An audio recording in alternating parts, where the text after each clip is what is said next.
जब सारी दुनिया, सारे रिलेटिव्स और तुम्हारे चाचा चाची और तुम्हारे फ्रेंड जब तुम्हारे खिलाफ हों, जब उस टाइम हम एकेडमिक कम बैक करते हैं, अलग ही मज़ा आता है। सो यार, इस वीडियो में मैं अपना एकेडमिक कम बैक बताने वाला हूँ और तुम कैसे कर सकते हो। ठीक है, तो वीडियो के लास्ट तक बने रहने। बचपन से मैं टॉपर नहीं था, बट इंजीनियरिंग में जाके मैंने ऐसा क्या कर दिया कि मैं टॉपर बन गया और बहुत सारी चीज़ें अचीव की। ठीक है, तो इस वीडियो में मैं कंप्लीट चीज़ें शेयर करूँगा, तो वीडियो के लास्ट तक बने रहें। सो स्टार्ट करते हैं वीडियो को। सो यार, मेरी जो स्कूलिंग थी, मैं एक गांव का बच्चा था। ठीक है, तो मेरी जो स्कूलिंग 6 to 8 क्लास थी वो पूरी सरकारी स्कूल में हुई, जहाँ पे जाते थे और खा के आ जाते थे, बस यही चलता रहता था। ठीक है, तो किसी तरह मतलब वहाँ पे पढ़ता रहा। देन जो असली मज़ा आता है 10th क्लास से 12th स्टैंडर्ड तक। ओके, जब मैं टाउन में जाता हूँ पढ़ने के लिए, सरकारी स्कूल ही था, बट वहाँ पर मैं लोगों को देखता हूँ यार, तो बहुत टैलेंटेड लोग थे यार। सो ठीक है, मैं पढ़ता रहा लोग, और मैं मतलब पहले तो बिगेस्ट पर्सन बोल सकते हो इन द क्लास, तो वो था। धीरे धीरे मैं क्लास टेस्ट में टॉप करने लगा, ऐसे ऐसे टॉप करने लगा। ठीक है चीज़ें, और मैं पढ़ाई में तो मतलब काफ़ी अच्छा पढ़ रहा था, बट 11th मेरा किसी तरह बर्बाद हो गया। तो मेरे सारे रिलेटिव्स, सारे चाचा चाची अगेंस्ट हो गए। बट जो असली हमारी लाइफ की स्टार्टिंग होती, जो हमारे मतलब फैमिली और जो रिलेटिव्स सोचते हैं और ये दुनिया सोचती है कि स्टार्ट होती है इंटरमीडिएट से, 12th स्टैंडर्ड से, राइट, 12वीं क्लास से। सो मेरा 12वीं क्लास आता है। 12वीं क्लास में मैं कोचिंग भी पढ़ा रहा था अपने दोस्तों को, जिन मतलब 12th की मतलब डाउट क्लियर करने के लिए। सो जिनको मैं पढ़ा रहा था और मैं खुद भी पढ़ रहा था। ठीक है, सो ऐसा क्या होता है कि जैसे एग्ज़ाम आता है, ठीक है, मैं रात दिन वैसे पढ़ाई कर रहा था। सो किसी ना किसी तरह मेरा रिजल्ट 68% आता है। पढ़ाई तो बहुत की थी, और मैं रिजल्ट से पहले मेरे फैमिली और रिलेटिव्स पूछ रहे थे कितना आएगा। मैं बोला कि 80 से 90% आ जाएगा, काफ़ी अच्छा मेरा परफॉर्मेंस था। और जो मैं जिनको पढ़ा रहा था उनका परसेंट 75% आया, मेरा 68। तो मेरे जितने भी रिलेटिव्स थे ना, चाचा चाची, घर आए, अरे मेरे मम्मी पापा को बोले, अरे तुम्हारा बच्चा तो रात दिन पढ़ाई करता था, 68% लेकर आया। तो ताना मारने लगे। ठीक है, तो उस दिन रिजल्ट के दिन तुम समझ सकते हो यार कितना बुरा लगता है जब ऐसा ताना मार रहे थे। ठीक है, तो मेरे फैमिली को भी थोड़ा थोड़ा डाउट होने लगा कि मेरा बच्चे के जो आशा किए हुए थे कि लगता है नहीं कर पाएगा, क्योंकि 68% लेकर आया है, अच्छा परसेंट भी नहीं है। तो यार उस दिन मैंने सुनता रहा, क्या ही कर सकते हो, हमारे हाथ में तो कुछ था नहीं। तो वो मेरी बात चुभ गई अंदर यार। तो उस दिन मैंने आपको प्रॉमिस किया कि इतनी खतरनाक पढ़ाई करूंगा, इतनी खतरनाक कि दुनिया देख के अपने आप जलने लगेगी। सो माय डियर फ्रेंड, क्योंकि मेरा 68% था, तो मैं जे मेंस नहीं लिख सकता था, क्योंकि उस टाइम जे मेंस में 70% क्राइटेरिया रिक्वायर्ड था जे मेंस लिखने के लिए, राइट। सो किसी तरह मैं 1 साल का जो टाइम होता है, तो उसी तरह बाहर जाता हूँ कमाने के लिए, क्योंकि हमारे पास पैसा नहीं होता किसान के घरों के पास, राइट। तो मैं पढ़ाई के लिए बाहर निकला, फिर आया 1 साल मेरा ड्रॉप हो गया वैसे। तो फिर मैं इसके बाद डिप्लोमा करने लगा, क्योंकि मेरे पास 68% नहीं था जे मेंस लिख सकूं, राइट। तो मेरे दोस्त जे मेंस करने चले गए और मेरी लाइफ तो इधर उधर घूम रही है। अभी मैंने कुछ डिसाइड नहीं किया, क्योंकि पैसा नहीं है तो भाई तुम डिसाइड नहीं कर सकते हो, राइट। सो किसी तरह मैंने एक न्यूज़ सुना कि जे मेंस से एनटीए ने 75% क्राइटेरिया रिमूव कर दिया। तो मेरे पास 6 महीने बचे हुए थे जे मेंस लिखने के लिए, क्योंकि जे एडवांस नहीं लिख सकता, 1 साल मेरा ड्रॉप हो गया था। ओके, सो ऐसी लाइफ चलती रही, तो मेरा 6 महीना बचा था। अब 6 महीने में मुझे जे मेंस लिखना है, तो कैसे लिखूँ, प्रिपरेशन भी मेरी नहीं। तो मेरे डियर फ्रेंड, 6 महीने में मैंने जो कम बैक किया ना भाई, वो अलग ही मज़ा आया।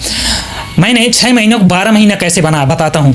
6 महीना मेरे जो पास बचे थे, मैंने सारी बुक परचेज कर ली, जो PYQ वगैरह होता है, ठीक है, उनको लगाना चालू किया, 8 से 9 टाइम्स लगाया। सो माय डियर फ्रेंड, मैं रात दिन पढ़ाई कर रहा था, 7-7, 8-8 दिन में। कभी नहाता था, मतलब नहाता भी नहीं था। खाने के लिए क्या, कभी आधी रोटी खा लेता था, कभी आधा थोड़ा सा चावल, बस चला जा। मतलब हेल्थ मेरा पूरा ख़राब हो गया था उस टाइम, क्योंकि यार ना नहाता ना खाता था। तो माय डियर फ्रेंड, 6 मंथ में मैंने जे मेंस क्रैक कर दिया और टॉप सीट NIT में सिक्योर की। जो मेरा कॉलेज का नाम है Indian institute of technology Shivpur, जिसकी NIRF रैंकिंग थी 19 रियली। सो मेरा सिलेक्शन तो NIT में हो गया, बट गांव वालों का ऐसा माने हैं, जिनको थोड़ा थोड़ा पता है, उनको तो पता नहीं होता IIT NIT क्या होता है, ठीक है। सो जो रिलेटिव्स को थोड़ा थोड़ा पता था, अरे तेरा लड़का तो NIT में अभी सिलेक्ट हुआ है, कौन सा IIT में, ठीक है। अभी वो मेरी बात अंदर चली गई कि IIT में मैं कैसे जाऊँगा, क्योंकि एडवांस तो नहीं लिख सकता था। तो बात चलती रही, कॉलेज में सिलेक्ट हुआ। अब इंजीनियरिंग में भाई स्ट्रगल, क्योंकि गांव का बच्चा था तो वहाँ पे ना मेरे को इंग्लिश आ रही थी ना समझ में आ रहा था। वहाँ पे जो लोग होते हैं उनका कॉलेज बैकग्राउंड बहुत अच्छा होता है, एकेडमिक्स भी बहुत अच्छी होती है, क्योंकि हाईली टैलेंटेड वो लोग होते हैं NIT IIT में, तुमको पता ही है। सो गया देखता रहा, तो फर्स्ट ईयर में मेरा इलेक्ट्रिकल में 0 मार्क्स आया, हालांकि मिड सेमेस्टर में था, एंड सेमेस्टर में मैं बैलेंस कर लिया था। तो फिर मेरा लाइफ का फेज आता है, अपने आप को उस दिन प्रॉमिस करता हूँ कि मैं कॉलेज में जब तक मेरी जॉब नहीं लगेगी ना घर नहीं जाऊंगा माय डियर फ्रेंड। सो उस दिन मैं ये अपने आप डिसाइड कर लिया। तो 2 से 3 साल में कंटिन्यूसली घर नहीं गया। लोग जाते थे मस्ती करते थे, बट मैं रात दिन अपने रूम के अंदर पढ़ाई करता रहता था। सो जो हार्ड वर्किंग होती ना बेस्ट नहीं जाती यार।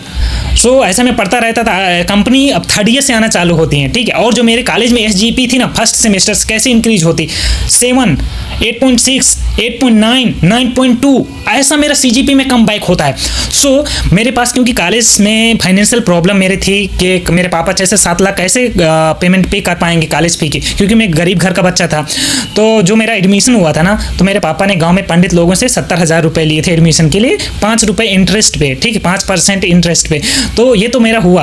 अब फिर कॉलेज में 6 से 7 लाख है। तो मैंने पापा से बोला, मैं पापा मेरा सिलेक्शन हो गया है एक जगह जहाँ पे मैं ट्रेनिंग के लिए जा रहा हूँ। मैंने उनसे ये नहीं बोला कि मैं बीटेक के लिए जा रहा हूँ, कोर्स 4 साल का होता है, क्योंकि ऐसा बोलता तो यार वो बोलते कि 4 साल में कहाँ पैसा पाऊंगा तुझे पढ़ाने के लिए, ठीक है। तो मैं गया, पापा लोगों से पैसा नहीं मांगा। फिर लोन मैं एजुकेशन के लिए ट्राई किया बैंकों में, किसी ने मेरे को लोन नहीं दिया, ऐसा ही घूमता रहा।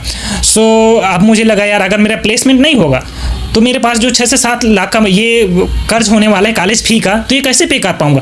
तो फिर मेरा स्ट्रगल फेज चालू होता है। फिर वहाँ पे मैंने गेट एग्जाम की प्रिपरेशन की, जिसको क्रैक करने के बाद अगर अच्छी रैंक आ गई तो तुम 20 लाख का, मोर देन 20 लाख का PSOs में जाके गवर्नमेंट में पैकेज फोड़ सकते हो। और इसरो DRDO में सिमिलर टाइप के एग्जाम होते हैं, वहाँ जा सकते हो। और टॉप IIT में NIT में MS MTech प्रोजेक्ट कर सकते हो। सो जैसे मेरा कॉलेज का 3rd ईयर आता है तो सुनते रहना, क्योंकि स्टोरी बहुत इंस्पायरिंग होने वाली है। क्योंकि इनिशियली में मैं ज़्यादा होशियार नहीं था कॉलेज में जाके, ठीक है, इंजीनियरिंग। अब फिर जो मेरा 4th ईयर 3rd ईयर का हाफ ईयर जाता है, मतलब 3.5 ईयर कॉलेज का, तो उस टाइम जो कॉलेज में highest paying company in my department में आती है, जिसका ऑफर था 20.5 लाख पर एनम, 20,50,000। सो उसमें मेरा डियर फ्रेंड मेरा उसमें सिलेक्शन हो गया। तो मेरी फैमिली के लिए वो दिन, क्योंकि मेरे फैमिली में यार कोई ऐसा आज तक नहीं था जिनके पास नौकरी हो। सो वो मेरा हाईएस्ट पैकेज इन डिपार्टमेंट में सिलेक्ट हुआ, ये भी नहीं था। और मैं बताता हूँ, जो मैं गेट के लिए प्रिपरेशन चालू किया था बैकअप प्लान के लिए, तो मेरा गेट में भी अच्छा रैंक आया ताकि मैं IIT में जाके MTech कर सकूं। तो मेरे जो पहले लोग बोल रहे थे नहीं NIT में, तो अब IIT में मैं जा सकता था, ठीक है। बट मेरे हाथ में 20 लाख का 50,000 का ऑफर था, तो मैं क्यों IIT में जाऊंगा। तो वो मैंने सिलेक्ट। एंड स्टोरी यहीं पे खत्म नहीं होती।